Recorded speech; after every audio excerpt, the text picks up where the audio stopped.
Hi, welcome to the third video in our series, Bargain Hunting Pitfalls. Today we are looking at the topic of sacrificing ourselves for others.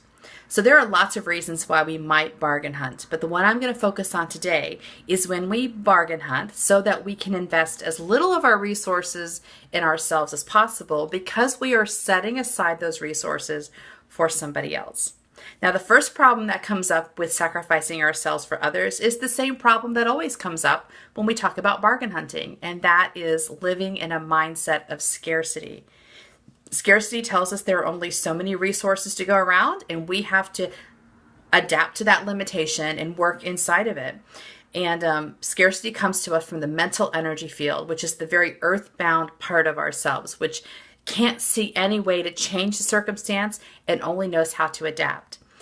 As opposed to our largest energy field, which is the spiritual energy field, which is really limitless in its capacity for creation and manifesting and expansion and abundance. So if we are committed to living in a scarcity mindset, we do not have access to abundance.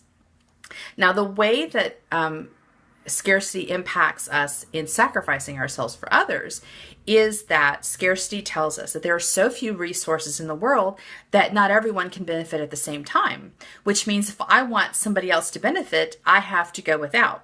And if I love that person and I want the best for them, I might be very willing to go without in order that they may have what they want or what they need. But the problem with that, of course, is that it is a very limited mindset. Now, before I had kids, I really did not feel responsible for anybody. I was very courageous and faith-based, and I would take lots of risks based on what seemed to be the right thing to do, and I always trusted that it would work out. There was going to be abundance waiting for me at the end, and it was always true. So for a long time in my life, I lived in this sort of spiritual energy field quest for finding what was meaningful and letting myself be carried by the flow of compassion and love. But then I had kids, and another story lodged in my mind. It was the story of the sacrificial mother. And that story told me that I couldn't really follow my own path because now I had children and my first priority had to be taking care of them. So those two stories really had conflict for a long time. And a few years ago, I had to make a decision between the two of them. I was given the opportunity to take a year-long series of classes on holistic healing. And it was very clear to me that it was the right thing to do. My heart was excited. My soul was leading. The path opened up for me at just the right time. So everything about it felt correct. But when the instructor asked me if I was ready to commit, I froze. And I said, I'm afraid this might hurt my family. And he paused for a minute and then said, well, how would this hurt your family? And I stopped and realized I didn't really know what I was talking about. And looking back, I can see that what was speaking was the story of the sacrificial mother. And that story tells us that if good things happen to me, then bad things happen to my kids, right? That's the story.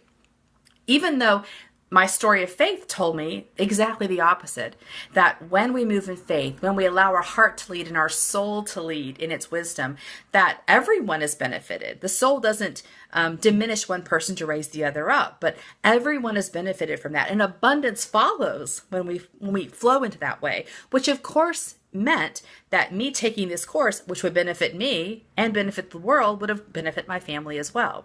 So it became very clear to me those two stories, both in my head, were not saying the same thing.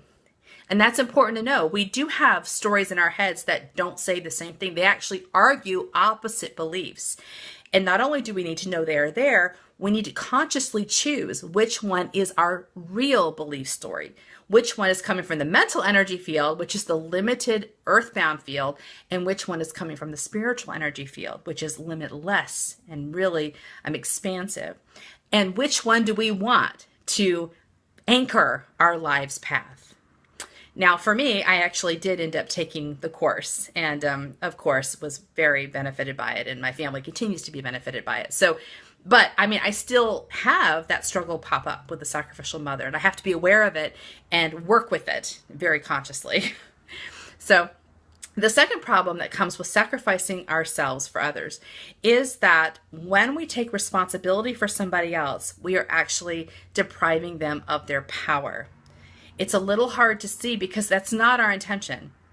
But when we are overly responsible for somebody, that means we are taking on functions in their lives that they are supposed to be taking on, and we are standing in the way of them finding the path that actually matches them. So there's one more story I want to share from when I was a young mother, which was really significant for me.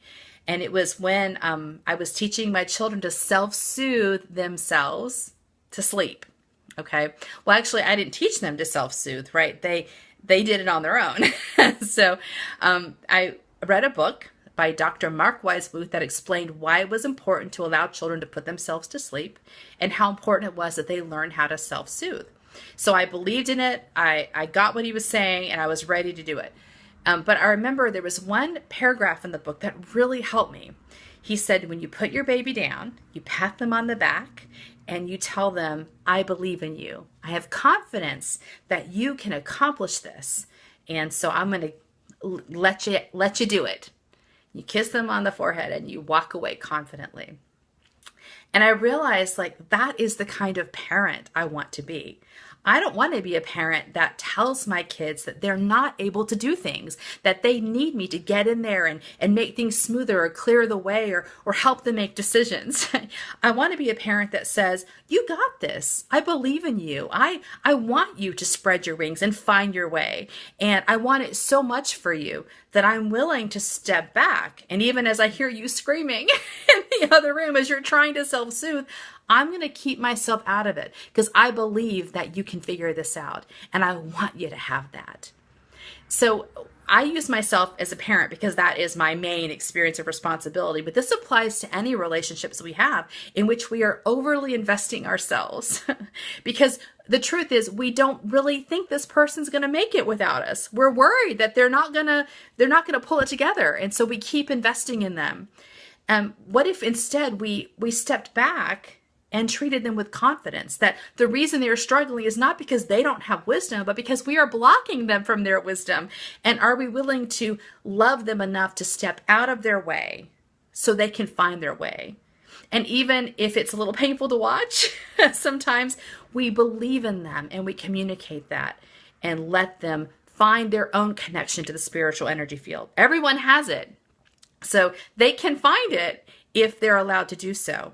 And the best thing we can do for them is to do it ourselves in our own lives, being connected to our own heart's wisdom and our soul's guidance, and allowing abundance to flow into our lives so that we are really surrounded by this energy and they're given the opportunity to see it and to take their own path forward. So I hope this is helpful for you this week, and I hope you'll join us next week for our final video in this series. See you then.